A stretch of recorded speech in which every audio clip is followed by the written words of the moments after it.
Hola a todos y todas, el día de hoy vamos a ver la potenciometría. ¿Qué es la potenciometría? Bueno, parte de eso lo vamos a contestar en el siguiente video, pero ¿para qué es útil? Bueno, en realidad la potenciometría es ampliamente utilizada en diferentes ámbitos. Desde lo más sencillo, que es una medición de pH, que en realidad no es tan sencillo toda la química que hay detrás, y eso es parte de lo que vamos a ver en la siguiente sesión y en los siguientes videos también. Bueno, la potenciometría se caracteriza por medir la diferencia de potencial en una celda electroquímica sin paso de corriente apreciable. Y esta diferencia de potencial va a ser proporcional a la actividad o a la concentración del analito que yo quiero cuantificar. En la actualidad existen incluso pHímetros que son portátiles, donde se puede hacer la medición de pH in situ.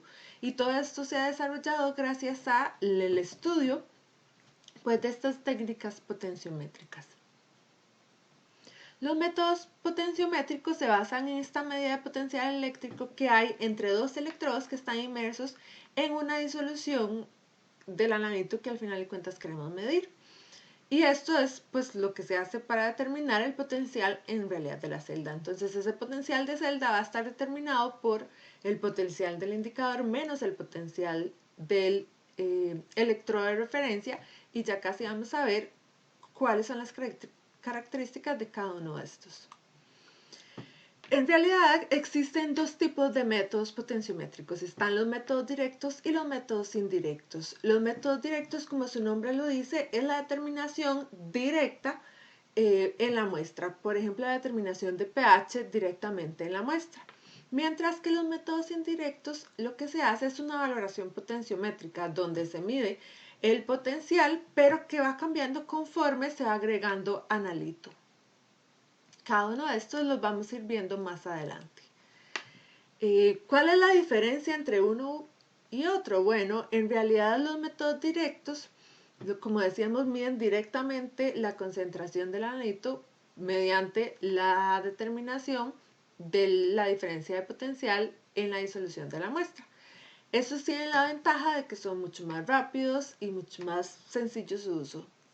Y además no es destructivo para la muestra que se va a analizar, es decir, se mide la muestra y pues después de la medición esa muestra es todavía útil, no ha sido destruida ni ha cambiado.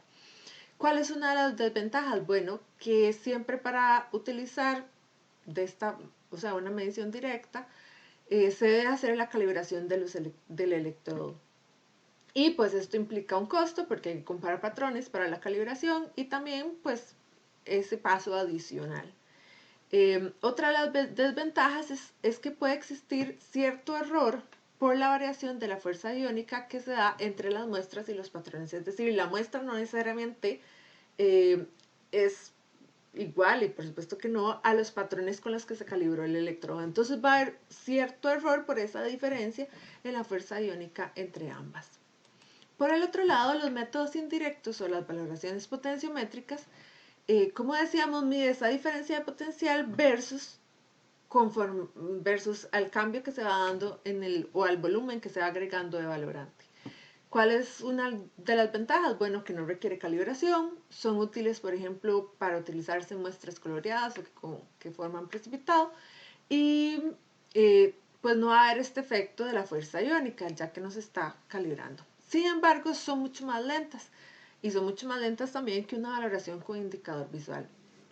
Y pues al estar agregando un valorante, pues obviamente va a ser un método destructivo para el analito. Entonces son parte de las consideraciones que hay que tener una versus la otra, cuál es la que nos conviene.